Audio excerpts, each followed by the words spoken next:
நம்ம சௌகரியமான ஒரு இடத்துல உட்காந்துட்டு அங்கிருந்து வரவர்களை வந்து எதிர்நிலையில் வைத்து வடக்கன்ஸ் பரிதாபங்கள் தொடர்ந்து இந்த செயற்பாடுகள்லாம் எப்படி புரிஞ்சுக்கிறது?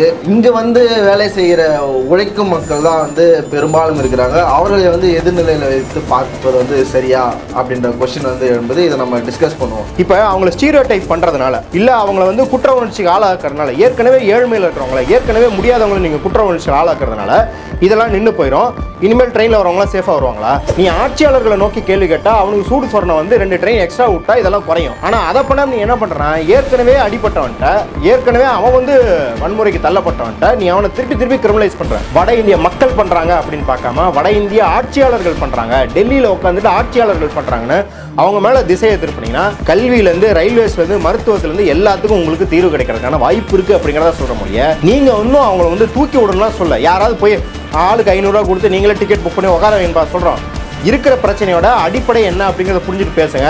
30 வருஷத்துக்கு முன்னாடி வட இந்தியர்கள் இப்படி பண்ணல. இப்போ திடீர்னு ஏன் வட இந்தியர்கள் பண்ணுறாங்க? அதுவும் வட இந்தியர்கள்னா எல்லா வட இந்தியர்களும் பண்ணுறாங்களா? எந்த செக்ஷன் ஆஃப் வட இந்தியர்கள் பண்ணுறாங்க? தமிழ்நாடு அப்படின்னா பிறவியிலே அப்படி இருக்குமா? ஏதோ பிறவியிலே ரொம்ப முற்போக்காக இருக்குமா? இந்த பூஜை அந்த பூஜைன்னு சாதி தலைவர்கள்லாம் இறந்து போன அன்னைக்கு, நினைவு நாள் அன்னைக்கு, பிறந்த நாள் அன்னைக்கு பஸ் ஆட்டோவை பிடிச்சிக்கிட்டு என்னென்னலாம் பண்ணுறாங்கன்னு நம்ம பார்த்துருக்கோம். நீங்கள் சிவிக் சென்ஸ்ன்றீங்க இல்லையா? அந்த சிவிக் சென்ஸ் வரணும், அதுக்கான வளர்ச்சியை நீங்கள் முதல்ல கொடுக்கணும். முள்ளுச்செடி இருக்கு இல்லைங்களா?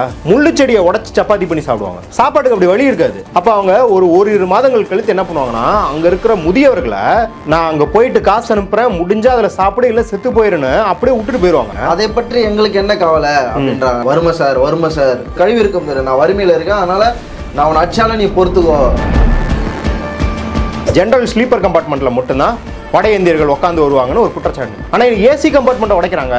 ஏசி கம்பார்ட்மெண்ட்டுக்கு உள்ள போய் உட்காடுறாங்கன்னா ஏன் வருது? இந்த அரசாங்கம் சாதா மக்கள் போற ட்ரெயினே குறைச்சிட்டு வந்தே பாரத் மாதிரி லக்ஸரி ட்ரெயினை ஜாஸ்தி பண்ணிருக்கின்றனால தான் அடித்தட்டு மக்களுக்கு கோபம் அது மேல வருது. நீங்க 4 ட்ரெயின் அடிஷனலா விட்டு பாருங்க, இந்த ரிப்போர்ட்லாம் குறையுதா இல்லையா? கேட்க வேண்டிய ஆட்கள் வந்து வட இந்தியர்கள் தானே, நாங்க ஏன் அந்த கொஸ்டினை கேட்கணும்னு கேட்கிறாங்க.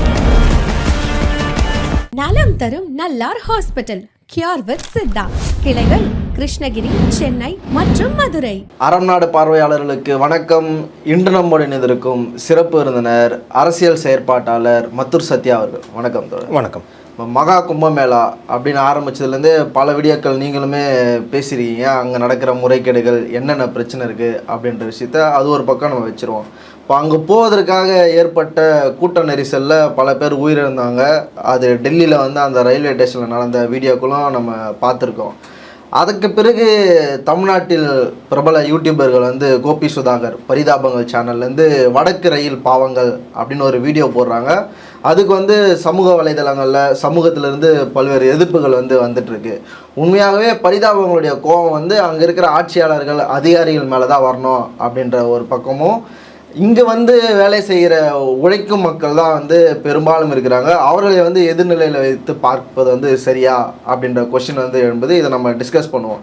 இப்போ தலைவர் திருமா அவர்கள் வந்து ஒரு மேடையில் பேசும்போது ஒரு மிகச்சிறந்த எடுத்துக்காட்டுது. என்ன சொல்லுவார்னா, இப்போ பஸ்ஸில் வந்து முதல்ல போய் ஒருத்தவங்க இடம் பிடிச்சிருவாங்க, உள்ளே போய் சௌகரியமான இடத்துல வந்து உட்காந்துட்டு படிக்கட்டில் நின்றுட்டுருவங்கள பார்த்து பொறுக்கி பசங்க படியில் எப்படி தொங்கிட்டு வருது பாரு அப்படின்னு சொல்லுவாங்க. இதை நம்ம அப்படியே இதில் பொருத்தி பார்க்கலாம்னு நினைக்கிறேன். இப்போ நம்ம சௌகரியமான இடத்துல நம்ம உட்காந்துட்டு அதுக்கு நம்ம அரசியல்வாதிகள், நம்முடைய கட்சிகள், நம்ம ஆண்டவர்களும் அதுக்கான வேலையை செய்திருக்காங்க. அதில் நம்ம மாற்று கருத்து எதுவுமே இல்லை. நம்ம சௌகரியமான ஒரு இடத்துல உட்காந்துட்டு அங்கிருந்து வரவர்களை வந்து எதிர்நிலையில் வைத்து வடக்கன்ஸ், ஏற்கனவே வடக்கு பரிதாபங்கள், வடக்கன்ஸ் பரிதாபங்கள் அப்படிலாம் போட்டிருக்காங்க. இந்த தொடர்ந்து இந்த செயற்பாடுகள்லாம் எப்படி புரிஞ்சுக்கிறது? இது வந்து சரியா புரிய வைக்கலனாலும் தவறா போய் சேர்றதுக்கும் வாய்ப்பு இருக்கு. தமிழ்நாட்டில இருந்து அவங்களுக்கு ஏன்டா சப்போர்ட் பண்றீங்க, கரெக்ட், நம்முடைய தொழிலாளர்கள் வந்து இங்க வேலை பறி போதில்ல அப்படின்னு அந்த தமிழ் தேசிய சிந்தனையும் சேர்த்து வருது. எப்படி புரிஞ்சுக்கிறது, எப்படி பாக்குறீங்க இந்த விஷயங்களை? அதான் இது ஃபர்ஸ்ட் நம்ம இந்த டிஸ்க்ளைமரோட தான் ஆரம்பிக்கிறோம். நம்ம ஒன்றும் பரிதாபங்களுக்கு எதிரானவங்க இல்லை, பரிதாபங்களை டோட்டலாக கேன்சல் பண்ணுறவங்க கிடையாது. போன வாரம் கூட அந்த திருப்பரங்குன்றதுக்கு இங்கே பாரு, இங்கே தர்கா, இங்கே கோயில் அப்படின்னு சொல்லும் போது நம்ம பரிதாபங்களை பாராட்டிருக்கோம். பல்வேறு விஷயங்களில் வந்து பரிதாபங்கள் நம்ம சமூக சூழலில் யதார்த்தமாக பிரதிபலிக்கிறாங்கன்னு அவங்கள பாராட்டியிருக்கோம். ஆக்சுவலாக அந்த வீடியோவில் வந்து பல்வேறு அரசியல் செயற்பாட்டாளர்கள் பேசுனதை விட அந்த ஒரு கிளிப்பு தான் வந்து பயங்கரமாக வைரல் ஆச்சு. இல்லை, இன்னும் பல விஷயத்தில் அது college admission, capitation fees, counselling எல்லாத்தில் இருக்கிற முரண்களையும் மக்கள் என்ன அவதிப்படுறாங்கன்றது பரிதாபங்கள் தொடர்ச்சியாக நம்மளுக்கு காட்சிப்படுத்திக்கிட்டு இருக்கிறாங்க. நம்மளுக்கு புரியுது. இந்த பாடி ஷேமிங், ஒர்க் அவுட் பேஸில் வந்து மக்களை எவ்வளோ மன உளைச்சலுக்கு ஆளாக்குறாங்க, எல்லாத்தையும் அவங்க பிரதிபலிக்கிறாங்கிறதுனால அவங்கள பாராட்டுறோம். இது ஒரு ஏன் பரிதாபங்கள்ட்ட இந்த உரையாடல் நடத்துகிறோன்னா, பரிதாபங்கள்ட்ட இந்த உரையாடல் நடத்தினா அவங்க திருந்திக்க கூட வாய்ப்பு இருக்குது. நம்ம போய் பாரிசாலன் ஓப்பனாக இனவாதமாக இருக்கிற பாரிசாலன்ட்டு இந்த உரையாடல் நடத்த போகிறது கிடையாது. அப்படின்றதுனால ஒரு நல்ல நோக்கத்தோடு தான் இந்த உரையாடலை நம்ம நடத்துகிறோம். இரண்டாவது, இதை நம்ம சொல்லும் போது என்ன நினச்சிக்கிறாங்கன்னா, அப்போ வந்து பாதிக்கப்படுறாங்க இல்லையா இந்த வன்முறையினால, இந்த ரயிலில் வன்முறையினால ஏற்கனவே டிக்கெட்டை ரிசர்வ் பண்ணியிருக்கவங்க, வயதானவர்களோட போகிறவங்க, உடம்பு சரியில்லாதவங்களோட போகிறவங்க, இவங்கெல்லாம் வந்து பொறுத்துக்கணுங்கிறீங்களான்னா அதுவும் கிடையாது. கண்டிப்பாக அது கிடையாது. இப்போ நீங்கள் ஒரு இடத்துல பிட் பாக்கெட் அடிக்க போகிறீங்க அப்படின்னா கண்டிப்பாக அது புகார் கொடுக்கணும். அந்த பிட் பாக்கெட் அடித்தவரை நீங்கள் போலீஸிடம் ஒப்படைக்க வேண்டும், அவர் சட்டப்படி தண்டிக்க வேண்டும்ன்றது கரெக்டு. ஆனால் ஒரு சமூகமாக சிந்திக்கும் போது நீங்கள் வந்து அவங்களுக்கு மேலே ஏகப்பட்ட தண்டனை, இப்போ வந்து பிட் பாக்கெட் அடித்தா வந்து 1 வருஷம் தான் தண்டனை அப்படின்னா 5 வருஷம் தண்டனையாக அப்போ தான் அவன் திருந்துவான்னு சொல்லுவீங்களா? இல்லை பிட் பாக்கெட் அடிக்கும் ஏரியாக்களில் வேலை வாய்ப்பை அதிகரிப்பதனால் மக்கள் இந்த நிலைக்கு தள்ளப்பட மாட்டார்கள்னு நினைப்பீங்களா? ரெண்டாவது ஆப்ஷன் தானே எடுப்பீங்க. அதே தான் நம்ம இங்கேயும் சொல்கிறோம். இங்கே ஒன்றும் இல்லைங்க, நீங்கள் வந்து இந்த மார்க்சியம், உழைக்கும் மக்கள், இல்லை வந்து தலித் மக்கள் அப்படிலாம் எது கூட போகணும். பேசிக்காக பகுத்தறிதல் அப்படின்னு இருக்கு இல்லையா, அந்த பகுத்தறிதலை நீங்கள் என்ன யோசிக்கணும்? 30 வருஷத்துக்கு முன்னாடி வட இந்தியர்கள் இப்படி பண்ணலை. இப்போ திடீர்னு ஏன் வட இந்தியர்கள் பண்ணுறாங்க? அதுவும் வட இந்தியர்கள்னால் எல்லா வட இந்தியர்களும் பண்ணுறாங்களா? எந்த செக்ஷன் ஆஃப் வட இந்தியர்கள் பண்ணுறாங்க? இப்போ நம்ம வந்து அதுக்கான என்ன தமிழ்நாடு அப்படின்னா பிறவியிலே அப்படி இருக்கோமா? ஏதோ பிறவியிலே ரொம்ப முற்போக்காக இருக்குமா அப்படின்ற கேள்வியெலாம் இருக்கு இல்லையா? இன்னும் கூட பஸ் டேக்கு என்ன மாதிரியான கூத்து பண்ணுறாங்க மாணவர்கள்னு பார்க்குறோம். இந்த பூஜை அந்த பூஜைன்னு சாதி தலைவர்கள்லாம் இறந்து போன அன்னைக்கு, நினைவு நாள் அன்னைக்கு, பிறந்த நாள் அன்னைக்கு பஸ்ஸு ஆட்டோவை பிடிச்சிக்கிட்டு என்னென்னலாம் பண்ணுறாங்கன்னு நம்ம பார்த்துருக்கோம். ஒன்றும் இல்லைங்க, ஒரு சமூகத்தில் இந்த சிவிக் சென்ஸ் எனக்கு வந்து இருக்கிறதே ரொம்ப டார்ச்சராக இருக்கிறது என்ன அப்படின்னா, சிவிக் சென்ஸ் இல்லை அப்படிங்கிறாங்க. நீங்கள் வந்து இந்த ஒருத்தர் கூட இந்த ட்விட்டரில் ராங் சைட் டிரைவிங்கு, ஹெல்மெட் போடாது, எல்லாமே சிவிக் சென்ஸ் தான். நம்ம மக்களும் பண்ணுறாங்களா? ஒன்றும் கிடையாது. நான் சொல்கிறேன், வளர்ச்சி அப்படிங்கிறது எப்படி மாற்றும் அப்படின்னா, ஒரு 15 வருஷத்துக்கு முன்னாடி வண்டியில் நீங்கள் ஹெல்மெட்டை வச்சுட்டு போக முடியாது, வெளியில் ஹெல்மெட் வச்சுட்டு போக முடியாது, கண்டிப்பாக காணாமல் போயிடும் தெரியும். ஆனால் இப்போ நீங்கள் வச்சுட்டு போகிறீங்க. அப்போ அந்த சிவிக் சென்ஸ் எப்படி வருது? மக்களுக்கான அடிப்படை தேவைகள் பூர்த்தி செய்யும் போது தான் அந்த சிவிக் சென்ஸ்ன்றது வரும். அப்போ அதே போல் தான் நார்த் இந்தியா மக்களுக்கும், குறிப்பாக நார்த் இந்தியாவில் இருக்கிற உழைக்கும் மக்களுக்கு நீங்கள் சிவிக் சென்ஸ்ன்றீங்க இல்லையா, அந்த சிவிக் சென்ஸ் வரணும். அதுக்கான வளர்ச்சியை நீங்கள் முதல்ல கொடுக்கணும். நீங்கள் அவங்களுக்கு எந்த வளர்ச்சின்றால் நான் வந்து அவங்க ஏற்கனவே வந்து அடிப்படை தேவைகள் பூர்த்தி ஆயிடுச்சு, அதுக்கப்புறம் அவங்க தொழில் முனைவர் ஆகணும், மேற்படிப்பு படிக்கணுன்ற கிடையாது, அடிப்படை தேவைகள்ங்க. அதை பற்றி எங்களுக்கு என்ன கவலை அப்படின்றாங்க. நான் எங்களுடைய தலைவர்கள் எங்களை ஆட்சி செய்தவர்கள் வந்து எங்களை நல்ல நிலைமையில வச்சிருக்காங்க, நாங்க சௌகரியமா இருக்கோம், நீ உனக்கு பிரச்சனையா இருக்கு. இப்ப அந்த வீடியோலயே சொல்றாங்களே, வறுமை சார் கழிவு இருக்கும் தெரியும், நான் வறுமையில இருக்கேன், அதனால நான் உன் அடிச்சாலும் நீ பொறுத்துக்கோ. அப்படி கிடையாது. என்ன அப்படின்னா, முதல்ல இதுல எனக்கு என்ன கவலை அப்படின்னு நம்ம முன்னோர்கள் யோசிச்சிருந்தாங்க, பெரியாரோ அம்பேத்கரோ அப்படி யோசிச்சிருந்தாங்க அப்படின்னா நம்ம இந்த நிலைமையில் இருந்திருக்க மாட்டோம். ஏங்க அம்பேத்கர் வந்து எவ்வளோ டாக்டர் பட்டம் வாங்கினவர், எவ்வளோ பெரிய பொருளியல் அறிஞர், அவர் வந்து லண்டன்லேயோ நியூயார்க் வால் ஸ்ட்ரீட்லேயோ உட்காந்துருந்தாருன்னா அவர் இன்னைக்கு வந்து ஒரு பெரிய பில்லியனராக இருப்பாங்க அவங்க பேரன் பேத்தியெல்லாம். பெரியார் வந்து இப்போ பெரிய மண்டியெல்லாம் வச்சுருந்தவர், பெரிய செல்வந்தர். அவர் பொழப்பை பார்த்து போயிருந்தா. காந்தி அவர் சவுத் ஆப்பிரிக்காலே பல்லாயிரம் சம்பாதிச்சிருந்தார் டாலர். அவர் வந்து ஏன் வந்து இந்தியாவுக்கு வந்து இது பண்ணணும்? ஸோ எல்லாருமே அவங்கவுங்க இதை விட்டுட்டு தான் வந்து பண்ணியிருக்காங்க. ஸோ நம்ம வந்து உங்களை தியாகம் அப்படின்னு செய்யலை, நீங்கள் அதை கலக்க கூட செய்யுங்க, அது பிரச்சனை கிடையாது. ஆனால் அதில் இறுதியாக நீங்கள் வந்து வில்லனாக யாரை நிறுத்துறீங்க அப்படின்னா, நீங்கள் லட்டு பரிதாபம் பண்ணும்போது அங்கே இருக்கிற ஆட்சியாளர்களை குத்தம் சொல்கிறீங்க.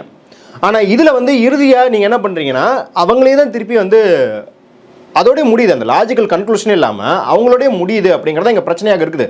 ஒன்றும் இல்லைங்க, இங்கே நான் என்ன சொல்கிறேன் அப்படின்னா, இவங்க வந்து இந்த கும்பமேளா வந்ததுனால தான் வீடியோக்கள் வைரல் ஆகுது, இந்த கண்ணாடியை உடைக்கிறது எல்லாம் வைரல் ஆகுது. ஆனால் நான் உங்களுக்கு நல்லா ஞாபகம் இருக்கும், 2023 நம்ம ரயில்வேஸ் பற்றி பேசியிருக்கோம், ஒடிசாவில் ட்ரெயின் விபத்து ஏற்பட்ட போது ரயில்வேஸ் பற்றி பேசியிருக்கோம். இந்த நிலைமை வரும், இந்த நிலைமை ஏற்கனவே ஏற்பட்டுக்கிட்டு இருக்க நம்ம கும்பமேளாவுக்கு 2-3 வருஷத்துக்கு முன்னாடியே நம்ம பேசியிருக்கோம்.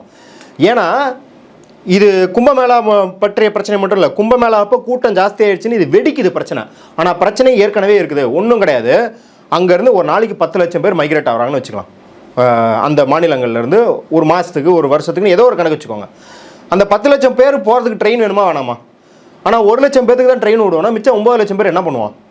நீங்கள் அங்கே அவனுக்கு வாழவே தகுதி இல்லைன்னு பண்ணிட்டீங்க. நான் வந்து பல கிராமங்களில் நான் வந்து வட இந்தியாவில் பார்த்துருக்கேன். முள்ளுச்செடி இருக்கு இல்லைங்களா, முள்ளுச்செடியை உடச்சி சப்பாத்தி பண்ணி சாப்பிடுவாங்க. சாப்பாட்டுக்கு அப்படி வழி இருக்காது. அப்போ அவங்க ஓரிரு மாதங்கள் கழித்து என்ன பண்ணுவாங்கன்னா, அங்கே இருக்கிற முதியவர்களை நான் அங்கே போயிட்டு காசு அனுப்புகிறேன், முடிஞ்சால் அதில் சாப்பிட, இல்லை செத்து போயிருன்னு அப்படியே விட்டுட்டு போயிடுவாங்க.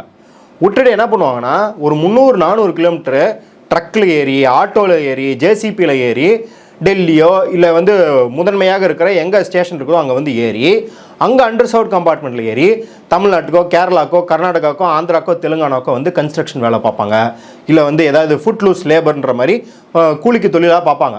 அப்போ இப்படி வரவங்க இவ்வளோ தன்னோட உடைமை எல்லாத்தையும் விட்டுட்டு ஒரு 300-400 கிலோமீட்டர் ட்ராவல் பண்ணி டெல்லிக்கு வந்து அங்கே உனக்கு வந்து சொன்ன ட்ரெயின் இல்லை அப்படின்னா அவங்களுக்கு என்ன எப்படி இருக்கும்? அவங்க திரும்பி போக முடியாதுங்க. நம்ம அவங்க நிலைமையை புரிஞ்சுக்கணும். அவங்களால திரும்பி போக முடியாது. அப்போ இந்த வன்முறையை மக்கள் எங்கே காட்டுவாங்க? இப்போ அவங்க வந்து ஒரு யூனிவர்சிட்டி போய் ப்ரொஃபஸர் ஆனவங்க கிடையாது.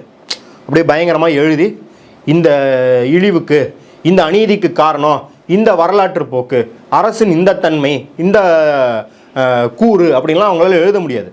அவங்க அடித்தட்டு மக்கள், அவங்களுக்கு தேவையானதை நீங்கள் அவங்க அடிப்படை உரிமையை நிராகரிச்சிட்டிங்கன்ற கோபத்தை அவங்க எங்கே காட்டுவாங்க? நீங்கள் அக்னிபத்தப்போ பார்த்துருக்கீங்க. அக்னிபத் போராட்டம் எவ்வளோ வன்முறையாக நடந்ததுன்னு பார்த்துருக்கீங்க. யோகி ஆதித்யநாத் தொடர்ந்து எக்ஸாமை கேன்சல் பண்ணிருக்கும் போது எப்படியா இருக்குன்னு பார்க்குறீங்க. ஏன்னா மக்கள் வன்முறையாளர்கள்லாம் கிடையாது. நீங்கள் அதை பண்ணால் மட்டும்தான் நான் பார்ப்பேன் அப்படிங்கிற அளவுக்கு தான் நீங்கள் அவங்கள தள்ளுறீங்க. அவங்க எல்லாத்தையும் அதுக்கு முன்னாடி எல்லாத்தையும் பண்ணிட்டாங்க. அப்போ அப்படி இருக்கும்போது நான் என்ன சொல்கிறேன்னா, இன்னும் கூட அந்த பயனாளிகள் வந்து பாதிக்கப்பட்டிருக்காங்க இல்லையா, அவங்கள நம்ம குத்தம் சொல்லவே கிடையாது. கண்டிப்பாக அவங்க பாதிப்பில் இருந்தால் அவங்க இயங்குவாங்க. அந்த பயனாளிகள் அவங்க பாதிக்கப்பட்ட இடத்துலேருந்து யோசிக்கிறாங்க. நம்ம பாதிக்கப்படல, நம்ம பாதிக்கப்படல அப்படின்னும் போது நம்மளும் பாதிப்படைஞ்ச மாதிரியே வந்து யோசிச்சுக்கிட்டு இருக்கக்கூடாது. நம்ம என்ன பண்ணணும்னா, சரி இந்த பாதிப்புக்கு என்ன காரணம், இப்போ அவங்கள ஸ்டீரியோடைப் பண்ணுறதுனால, இல்லை அவங்கள வந்து குற்ற உணர்ச்சிக்கு ஆளாக்குறதுனால, ஏற்கனவே ஏழ்மையில் இருக்கிறவங்கள, ஏற்கனவே முடியாதவங்கள நீங்கள் குற்ற உணர்ச்சிக்கு ஆளாக்குறதுனால இதெல்லாம் நின்று போயிடும். இனிமேல் ட்ரெயினில் வரவங்களாம் சேஃபாக வருவாங்களா? நீ ஆட்சியாளர்களை நோக்கி கேள்வி கேட்டால் அவனுக்கு சூடு சொரணை வந்து 2 ட்ரெயின் எக்ஸ்ட்ரா விட்டா இதெல்லாம் குறையும். ஆனால் அதை பண்ண நீ என்ன பண்ணுறான், ஏற்கனவே அடிப்பட்டவன்ட்ட, ஏற்கனவே அவன் வந்து வன்முறைக்கு தள்ளப்பட்டவன்ட்ட நீ அவனை திருப்பி கிரிமினலைஸ் பண்ணுற. நீ உங்களுக்கு மற்ற விஷயத்தில் எல்லாத்துலேயும் புரியுது.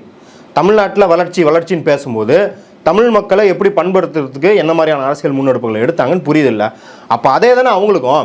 இவங்க என்ன பண்ணிடுறாங்கன்னா, இது என்ன டைமில் வருது அப்படின்னா, ஏற்கனவே நம்ம வந்து பள்ளிக்கல்வித்துறைக்கு பணம் கொடுக்கல, ஏற்கனவே வந்து 100 நாள் வேலை திட்டத்துக்கு தமிழக அரசுக்கு தேவையானதை ஒதுக்கலை அப்படின்னு இருக்கும்போது இவங்க ரெண்டையும் முடிச்சு போட்டு என்ன பண்ணுறாங்க அப்படின்னா, நேற்று கூட ட்விட்டரில் நிறைய பேர் என்ன கேட்குறாங்கன்னா, அவன் நம்மளை வந்து மதராசின்னு திட்டுறான், நம்மளை வந்து மதராசின்னு படம் எடுக்கிறான், அவன் வந்து சென்னை எக்ஸ்பிரஸ் மாதிரி படங்கள் எடுத்து தமிழ் மக்களே முட்டாள் மாதிரி காட்டுறான் அப்படின்னு.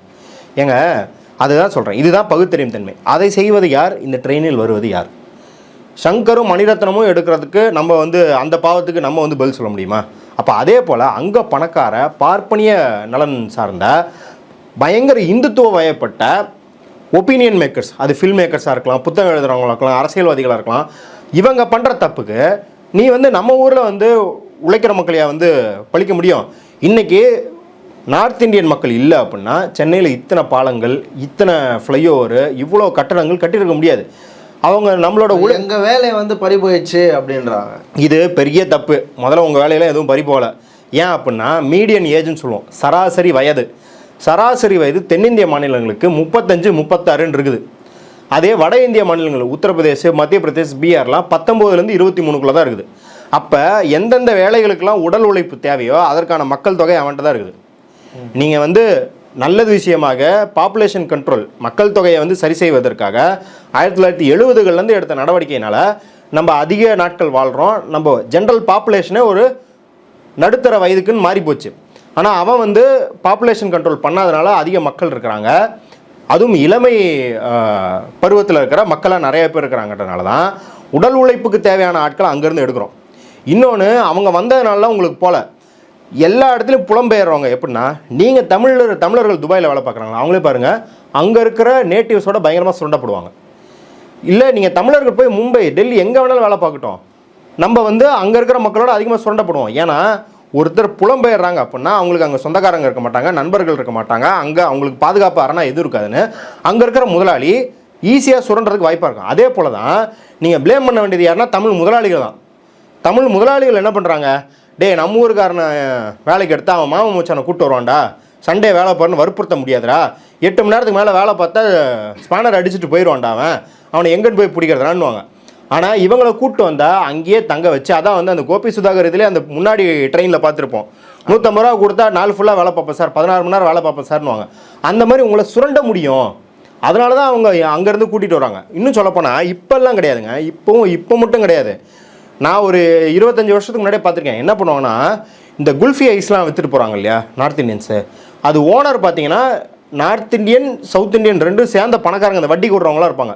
இவனுக்கு என்ன பண்ணுவானுங்கன்னா, பீகார் மத்திய பிரதேஷ் மாதிரி இடத்துல போயிட்டு பசங்களை 10,000 ரூபா 15,000 ரூபாய்க்கு விலைக்கு வாங்கிட்டு வந்துடுவாங்க. விலைக்கு வாங்கிட்டு வந்துட்டு அதுலேருந்து ஒரு வருஷம் மாதத்துக்கு வந்து 300 400 அவங்க குடும்பத்துக்கு அனுப்புறது. அதுக்கப்புறம் அந்த பசங்க இங்கே தான் இருப்பாங்க. பேசிக்கலி ஒரு பாண்டட் ஸ்லேவ் அப்படின்ற இந்த கொத்தடிமை முறையை இந்த குல்ஃபி ஐஸ் விற்கிறதுலேருந்து எல்லாத்துலேயும் அவங்க ஃபாலோ பண்ணிட்டு தான் இருந்தாங்க. இன்றைக்கி மோடி ஆட்சி வந்ததுக்கப்புறம் அது தனியார் மயமாகி இங்கே தொழில் வளர்ச்சி நின்று அங்கே இன்னும் நிலைமைகள் மோசமாக மைக்ரேஷன் ஜாஸ்தி ஆகிக்கிட்டே வருது.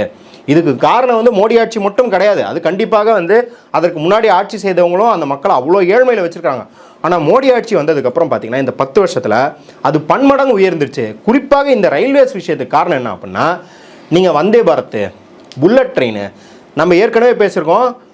நீங்கள் அதிக ட்ரெயின் விடாது இந்த வட இந்தியர்களுக்கு சிரமத்தை ஏற்படுத்துறதை தாண்டி தென்னிந்தியர்களுக்கே பார்த்தீங்கன்னா புதிதாக ரயில் விடுவதில்லை, இல்லை ட்ரெயின் அடிஷ்னலாக விடணும்னு பல வருஷமாக கோரிக்கைகள் இருக்குது. அதை தாண்டி சேஃப்டிக்கு ஏன் வந்து இந்த வைஷ்ணவ் இருக்காரு, Ashwini Vaishnaw railway minister reels போட்டுக்கிட்டே இருப்பார் இல்லையா, அந்த மினிஸ்டர் வந்ததுக்கப்புறம் ஏன் அதிகமாக வந்து உங்களுக்கு விபத்து நடக்குது அப்படின்னா, ரயில்வேஸில் ஒதுக்குற பட்ஜெட்டை எல்லாம் வந்தே பாரத்துக்கு ஒதுக்கிட்டு இன்ஸ்பெக்ஷன் நடப்பதில்லை, சேஃப்டி செக் நடக்கிறதில்ல. 3 பேர் வேலை பார்க்குற இடத்துல கண்காணிப்பில் ஒரு ஆள் வேலை பார்த்துருக்காரு. அந்த ஒடிசா விபத்தில் கூட பார்த்தீங்கன்னா ஷிஃப்ட்டு தள்ளி போய்கிட்டே இருந்திருக்கு. அதனால் அவங்க கண் பார்வையில் வந்து அந்த லைட்டு மாறுறதை கூட அவங்களால கண்டுபிடிக்க முடியல. அப்போ அப்படி இருக்கிற நிலமையில பார்த்தீங்கன்னா ஒட்டுமொத்தமாக ரயில்வேஸே சிதைச்சிருக்காங்க. அப்போ நீங்கள் வந்து இது வட இந்தியர்களை தாக்கி பேசுறது அப்படிங்கிறது வட இந்தியர்களுக்கு எதிரானது மட்டும் இல்லை, உங்கள் பிரச்சனையை நீங்கள் சால்வ் பண்ணுறதுக்கு பேசாமல் பேசிக்கிட்டு இருக்கீங்க. நீங்கள் வந்து அரசு கை காட்டி அரசை சுட்டி காட்டி அவங்கள அம்பலப்படுத்தினா மட்டும்தான் உங்கள் பிரச்சனையே சால்வ் ஆகும். இன்றைக்கும் பார்த்தீங்கன்னா பல கிராமங்களில் கொரோனாக்கு அப்புறம் நான் வந்து எனக்கு பர்சனலாக தெரியும், அறந்தாங்கிலேயோ இல்லை வந்து திருச்சி சேலத்தை சுற்றிய சில பகுதிகளில், ஏன்னா நான் திருச்சி டிவிஷனில் தான் ஒர்க் பண்ணியிருக்கேன், அப்படின்றனால எனக்கு தெரியும். பல ஸ்டேஷனில் வந்து நிறுத்துறதை வந்து கட் பண்ணிட்டாங்க கொரோனாக்கு அப்புறம். ஏன்னு கேட்டால் காஸ்ட் கட்டிங் பண்ணுறாங்களாம். அதாவது அந்த ஸ்டேஷனில் நிறுத்தினோம்னா ஒரு செகண்ட் நிறுத்தினோம்னா எங்களுக்கு 20,000 ரூபா 30,000 ரூபா நஷ்டமாகுது. ஆனால் அங்கே பார்த்தா ஒருத்தர் 2 பேர் தான் டிக்கெட் புக் பண்ணுறாங்க. அப்போ எங்களுக்கு வரவா அங்கே 500 ரூபா 600 தான் வருது, செலவாக 10,000 20,000 ஆகுது. இது வந்து காஸ்ட் எஃபிஷியண்ட்டாக இல்லை. அப்புறம்னோடனே இங்கே இருக்கிற எம்பிக்கள்லாம், அது அப்போ இருந்து திருச்சி சிவாவாகட்டும், திருநாவுக்கரசர் எம்பி ஆகட்டும், திருமாவளவன் ஆகட்டும், எல்லா எம்பிகளும் போய் அங்கே வந்து ரயில்வே அந்த டேரக்டரை பார்த்து திட்டாங்க. ஏங்க ரயில்வேங்கிறது சர்வீஸ்க்கு வச்சுருக்கிறது, நீங்கள் என்ன லாப கணக்கு காட்டிக்கிட்டு இருக்கீங்கன்னு திட்டி அதற்கான கோரிக்கைகளும் வச்சாங்க. அப்போ ரயில்வேஸ் முழுக்க லாபமயமாக்கப்பட்டு ஏசி கம்பார்ட்மெண்ட் மேலே ஏன் கோவம் வருது? இதுக்கு முன்னாடி நீங்கள் பார்த்துருப்பீங்க, ஜென்ரல் ஸ்லீப்பர் கம்பார்ட்மெண்ட்டில் மட்டும்தான் வட இந்தியர்கள் உட்காந்து வருவாங்கன்னு ஒரு குற்றச்சாட்டு இருந்துச்சு. ஆனால் ஏசி கம்பார்ட்மெண்ட்டை உடைக்கிறாங்க, ஏசி கம்பார்ட்மெண்ட்டுக்குள்ளே போய் உட்காடுறாங்கன்னா ஏன் வருது? நீ வந்து ஜென்ரல் கம்பார்ட்மெண்ட், அதாவது அண்டர்சர்வ்டு கிடையாது. இந்த அரசாங்கம் ஜென்ரல் கம்பார்ட்மெண்ட்டே குறைச்சிட்டு ஏசியை ஜாஸ்தி பண்ணியிருக்கு. இந்த அரசாங்கம் சாதா மக்கள் போகிற ட்ரெயினே குறைச்சிட்டு வந்தே பாரத் மாதிரி லக்ஸரி ட்ரெயினை ஜாஸ்தி பண்ணியிருக்கின்றனால தான் அடித்தட்டு மக்களுக்கு கோபம் அது மேலே வருது. நீங்கள் 4 ட்ரெயின் அடிஷ்னலாக விட்டு பாருங்கள், இந்த ரிப்போர்ட்லாம் குறையுதா இல்லையா? இல்லை பஸ்ஸு, அந்த ஊரில் பஸ் வசதிக்கு செஞ்சு பாருங்கள், இந்த குறைகள்லாம் வராது. நீங்கள் எல்லாத்தையும் நீங்கள் தவற பண்ணிட்டு, அதாவது ஆட்சியாளர்கள் பண்ணிட்டு மக்கள் அதை பண்ணுறாங்கன்னொன்னே ஜாலியாக வந்து இன்னொரு தரப்பை கலாய்க்குதுன்னொன்னே அதை பார்த்துட்டு ஓகேப்பா. அந்த புள்ளி தான் எப்படி கடந்து போகிறதுன்னு தெரில. அதை கேட்க வேண்டிய ஆட்கள் வந்து வட இந்தியர்கள் தானே, நாங்கள் ஏன் அந்த கொஸ்டினை கேட்கணும்னு கேட்குறாங்க. இல்லை கண்டிப்பாக நான் அதாவது இந்த சிந்தனையும் இருக்குது. அவங்க திருப்பி பிஜேபிக்கே ஓட்டு போடுறாங்க, அப்போ அந்த பாவத்தை அவங்க அனுபவிக்க வேண்டியதானே. இது வந்து ஜென்ரலாக பார்க்கும்போது ஒரு தேர்தல் அரசியல் மீது 100% நம்பிக்கை இருக்கிற ஒரு நபருக்கு இப்படி சிந்திக்கிறது வந்து ஒன்றும் இந்த பெரிய ஆச்சரியம் கிடையாது. ஆனால் அதை நீங்கள் இப்படி யோசிச்சு பாருங்களேன். திமுகவுக்கு ஓட்டு போட்டிங்க 2021. பெண்கள் இப்போ வந்து பாதிக்கப்படுற கேஸ் வருதுன்னு வச்சுக்கலாம், இல்லை தலித் மக்கள் பாதிக்கப்படுற கேஸ் வருது, இல்லை இஸ்லாமியர்கள் பாதிக்கப்படுற கேஸ் வருது. இதை வரும்போது நீங்கள் வந்து திமுகவை கேள்வி கேட்குறீங்களா, இல்லை திமுக தானே ஓட்டு போட்ட அனுபவி அப்படின்னு சொல்கிறீங்களா? அப்போ என்ன, இங்கே வந்து ஒரு மக்கள் ஒருத்தருக்கு ஓட்டு போட்டாங்க அப்படிங்கிறதுனாலே அவங்க அது அவதிப்படணும் அப்படின்னு நம்ம நினைக்கிறது மிக மிக தப்பு. முதல்ல அந்த ட்ரெயினில் வரவங்க எல்லாரும் பிஜேபிக்கு ஓட்டு போட்டாங்கன்னு உங்களுக்கு தெரியுமா? பிஜேபியோட கோர் ஓட்டு யாருன்னு தெரியுமா? பிஜேபிக்கு அடித்தட்டு மக்கள் பெருவாரியாக ஓட்டணும் போடுறது கிடையாது. அவங்க இப்போ தான் இம்ப்ரூவ் பண்ணிக்கிட்டு இருக்காங்க. ஏன் இம்ப்ரூவ் ஆகுறாங்க? நீங்கள் பிஜேபிக்கு வெறும் உயர் சாதி அப்பர் மிடில் கிளாஸ் ஆட்கள் மட்டுமே ஓட்டு போட்டுக்கிட்டு இருந்த போதும் நீங்கள் அடித்தட்டு மக்களை ப்ளேம் பண்ணிக்கிட்டே இருந்ததுனால தான் பாரு உன்னை கேனையன் சொல்கிறான், உன்னை முட்டாள்னு சொல்கிறான், உன்னை நாகரிகம் மற்றவன் சொல்கிறான்னு சொல்லி பிரச்சாரம் பண்ணி தான் பிஜேபி அடித்தட்டு மக்கள் முன்னாடியே இப்போ போய் நிற்குது. நீங்கள் இன்னும் பிரச்சாரம் பண்ணுறது அது பிஜேபியை இன்னும் வலுதான் படுத்தும். பாருங்கள், தென்னிந்திய மாநிலங்களில் எல்லாம் படித்தவன் உங்களை வந்து ஏற்கிறான், நாங்கள் தான் உங்களை காப்பாற்ற போகிறோம். பிஜேபி இன்னும் தான் பிரச்சாரம் பண்ணுவோம். நீங்கள் பிஜேபி பிரச்சாரத்துக்கு வழி தான் வகுக்கிறீங்க. ஸோ இதுக்கு நீங்கள் ஏன் கேள்வி கேட்கணும் அப்படின்னா, நான் முன்னே சொன்ன மாதிரி நீங்கள் வட இந்தியர்களுக்காக கேள்வி கேட்க வேணாம், உங்கள் நலனுக்கு நீங்கள் கேள்வி கேளுங்கன்றோம். ஏன் உங்கள் நலனுக்குன்னா, இந்த ரயில்வேஸ்னால பாதிக்கப்படுறது டெல்லியிலேருந்து நீங்கள் வர்றது இல்லை, டெல்லிக்கு நீங்கள் போகிறதான் பாதிக்கப்படுது. கரெக்டாக? அதே போல் வட இந்தியர்கள் இந்த வன்முறையே இல்லைனாலும் உங்களுக்கான ட்ரெயின் எல்லாத்தையும் குறைச்சிட்டான். நீங்கள் ஃப்ளைட்டில் புக் பண்ணி அதிக செலவு பண்ண வேண்டிய நிலைக்கு தள்ளப்பட்டிருக்கிறீங்க. உங்கள் சேஃப்டி பாதிக்கப்படுது. ப்ளஸ் இது ரயில்வேஸில் மட்டும் கிடையாது, அவன் எல்லாத்துலேயும் உங்களை வஞ்சிக்கிறான். ஒன்றிய அரசுன்னு இருந்துக்கிட்டு எல்லாத்துலேயும் உங்களை வஞ்சிக்கிறான் அப்படின்னும் போது நீங்கள் இது ரெண்டு வெவ்வேறு. இது எல்லாத்தையும் வட இந்திய மக்கள் பண்ணுறாங்க அப்படின்னு பார்க்காம வட இந்திய ஆட்சியாளர்கள் பண்ணுறாங்க, டெல்லியில் உட்காந்துட்டு ஆட்சியாளர்கள் பண்ணுறாங்கன்னு அவங்க மேலே திசையை திருப்பினீங்கன்னா கல்வியிலேருந்து ரயில்வேஸ்லேருந்து மருத்துவத்துலேருந்து எல்லாத்துக்கும் உங்களுக்கு தீர்வு கிடைக்கிறதுக்கான வாய்ப்பு இருக்குது அப்படிங்கிறத சொல்கிற மொழியை நீங்கள் இன்னும் அவங்கள வந்து தூக்கி விடணும்லாம் சொல்ல. யாராவது போய் ஆளுக்கு 500 ரூபா கொடுத்து நீங்களே டிக்கெட் புக் பண்ணி உட்கார வேணும்பா சொல்கிறோம். இருக்கிற பிரச்சனையோட அடிப்படை என்ன அப்படிங்கிறத புரிஞ்சுட்டு பேசுங்க. யாரோ பயணிகள் பாதிக்கப்படக்கூடாதுன்னு தான் பேசுகிறோம். அவங்க பாதிக்கப்பட்டாலும் பொறுத்துக்கணும்லாம் யாரும் பேசலை. ஆனால் அவங்க பாதிப்பு ஏற்படாமல் இருக்கணும்னா இப்படி நீங்கள் பேசணும், அடிப்படையை பேசணுங்கிற அவ்வளோதான். இப்போ தமிழ் தேசியம் பேசுகிற இப்போ சீமான் போன்றவர்கள்லாம் பேசுகிறாங்களே, அவளை நோக்கி எப்போவுமே வைக்கப்படுகிற கொஷின் என்னென்னா, நீ வந்து வட இந்தியர்களை பற்றி பேசுறியே, இங்கே வாழ்கிற மார்வாடிகளை பற்றியோ சேட்டுகள் சுரண்டுறாங்களே அதை கேட்பீங்களா அப்படின்ற ஒரு கொஷின் இருக்குல்ல. அந்த கேள்வியில் இருக்கிற நியாயத்தையும் அரசியலையும் பரிதாபங்கள் சேனல் புரிந்து கொண்டால் நம்ம பேசுகிறது தான் உங்களுக்கு புரியுன்றத எளிமையாக நம்ம சொல்லிடலாம். அரங்கத்திற்கு வந்து பல்வேறு தலைப்பு நினைக்கிறோம். நன்றி.